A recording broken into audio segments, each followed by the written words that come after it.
नमस्कार दोस्तों, आज हम लोग बात करने वाले हैं विश्व की सबसे प्राचीन विश्वविद्यालय नालंदा विश्वविद्यालय की। जी हाँ, यह विश्वविद्यालय वर्तमान में भारत में चर्चा में है। चर्चा में इसलिए है क्योंकि इसका जो है पुनर्निर्माण किया गया है और भारत के प्रधानमंत्री के द्वारा जो है इसका उद्घाटन किया गया। आइए हम लोग जानते हैं कि आखिर इसका इतिहास क्या है। दोस्तों, यह विश्वविद्यालय जो है 455 एकड़ में फैली वर्तमान में बिहार के नालंदा जिला में स्थित विश्व की सबसे प्राचीन विश्वविद्यालय होने का गौरव इसको प्राप्त है। इस विश्वविद्यालय की स्थापना की अगर हम बात करते हैं तो लगभग 450 ईस्वी में गुप्त वंश के महानतम शासकों में से एक कुमार गुप्त प्रथम के द्वारा जो है एक बौद्ध विहार के रूप में स्थापित किया गया था। बौद्ध विहार उस स्थल को कहते हैं जहां पर बौद्ध भिक्षु रुकते हैं और अपने शिष्यों को शिक्षा देते हैं। उसी स्थान को हम लोग जो है बौद्ध विहार के रूप में जानते हैं। इस विश्वविद्यालय की स्थापना का उद्देश्य जो था बौद्ध धर्म से संबंधित लोगों को शिक्षा देना था। जैसा कि आप लोग जानते हैं कि बौद्ध महात्मा बुद्ध के द्वारा स्थापित एक धर्म था जो उनकी मृत्यु के पश्चात जो है दो भागों में विभाजित हो गया था। जो उनके बातों को मानता था, जैसे उन्होंने कहा वैसे ही लोगों ने एक्सेप्ट किया, उसको हम लोग जो है हीनयान शाखा कहते हैं। और बुद्ध के उपदेशों को थोड़ा सा चेंज करके अपनाने वाले लोग जो थे उन्होंने एक अलग शाखा बनाया जिसका नाम था महायान शाखा। अगर वर्तमान में अगर हम बात करते हैं कि पूरे विश्व में जो है सबसे अधिक जो है महायान शाखा जो है प्रचलित है, क्योंकि उस शाखा में जो है बौद्ध के विचारों को दरकिनार करके और कुछ अपने मन से जो है जोड़कर जो है उस धर्म को अपनाया गया है। लेकिन जैसे ही गुप्त काल समाप्त होता है और विदेशी आक्रमणकारी भारत पर आक्रमण करने लगता है और भारत में सल्तनत काल की शुरुआत हो जाती है।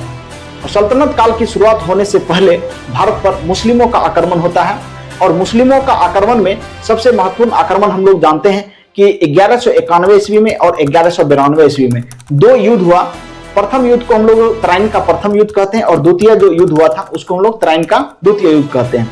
तराइन के प्रथम युद्ध में मोहम्मद गोरी की हार हो जाती है, लेकिन तराइन के द्वितीय युद्ध में जो है मोहम्मद गोरी जो है जीत जाता है और भारत के बहुत सारे क्षेत्रों पर अधिकार कर लेता है। लेकिन वो भारत में रुकता नहीं है, वापस वो जो है चला जाता है। लेकिन उन्होंने अपने दास यानी गुलाम को जो है भारत में छोड़ देता है, जिसका नाम था कुतुबुद्दीन ऐबक और बख्तियार खिलजी।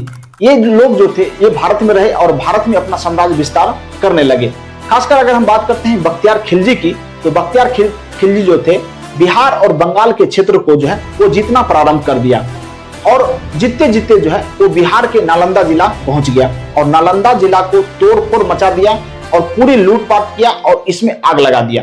कहा जाता है कि नालंदा विश्वविद्यालय में इतनी पुस्तक थी कि यहाँ पर जब आग लगाया गया लगभग 3 महीने तक जो है इसमें आग जलती रही। इतनी पुस्तक जो है इसमें लगा हुआ था। और ये भी कहा जाता है कि बौद्ध धर्म का जो है विनाश का जो था वो एक बहुत बड़ा पल था। उसी समय से जो है बौद्ध धर्म का विनाश हो गया, क्योंकि बौद्ध धर्म से संबंधित जितने भी महत्वपूर्ण ग्रंथ थे उस ग्रंथ को जो है जला दिया गया। बख्तियार खिलजी के नाम पर ही अगर आप बिहार जाते हैं तो बिहार में बख्तियार खिलजी के नाम पर ही एक रेलवे स्टेशन का नाम है जिसका नाम है बख्तियारपुर। उसी स्टेशन से होकर जो है नालंदा जाने का रास्ता आपको वहां से मिलता है।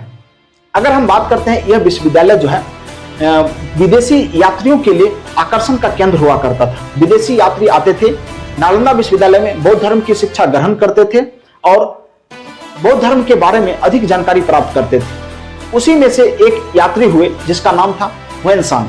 हुएनसांग जो थे हर्षवर्धन के शासनकाल में भारत आते थे और उस समय जब भारत आए थे तो लगभग जो है 15 वर्षों तक भारत में रुके। 630 ईस्वी में उन्होंने भारत की यात्रा की और 645 ईस्वी के पश्चात उन्होंने भारत से जाने का निर्णय लिया। लगभग जो है 15 वर्षों की यात्रा के दौरान जो है उन्होंने नालंदा विश्वविद्यालय में शिक्षा ग्रहण किया और शिक्षा ग्रहण करने के पश्चात नालंदा विश्वविद्यालय में ही उन्होंने जो है एक टीचर के रूप में काम किया, एक शिक्षक के रूप में काम किया और उन्होंने बहुत सारे बच्चों को जो है शिक्षा दिया बौद्ध धर्म की। तो आखिरकार बौद्ध धर्म से संबंधित जो शिक्षा मिलता था इस विश्वविद्यालय में ये पूरे विश्व में प्रचलित था। और खास करके अभी हम बात करते हैं एशिया के बहुत सारे देश में बौद्ध धर्म बहुत ज्यादा चरमोत्कर्ष पर है और ये बौद्ध धर्म जो है वो महायान शाखा का बौद्ध धर्म है जो महात्मा बुद्ध के विचारों से हटकर जो है कुछ अपने विचार को जोड़कर इस धर्म को अपनाया है। अगर हम बात करते हैं इसकी पुनर्निर्माण की, तो इसकी पुनर्निर्माण की आधारशिला जो है भारत के भूतपूर्व राष्ट्रपति डॉक्टर APJ अब्दुल कलाम के द्वारा जो है 2007 में कहा गया था कि नालंदा विश्वविद्यालय का पुनरुत्थान होनी चाहिए, और उसके पश्चात जो है 2009 में यूनेस्को में जो है इसको विश्व धरोहर के रूप में शामिल किया गया। जी हाँ दोस्तों, यूनेस्को एक ऐसी संस्था है विश्व की जिसके अंदर अगर किसी भी साइट को शामिल किया जाता है, विश्व धरोहर को शामिल किया जाता है, तो उसकी सुरक्षा की जिम्मेवारी जो है यूनेस्को और उस देश के हो जाती है।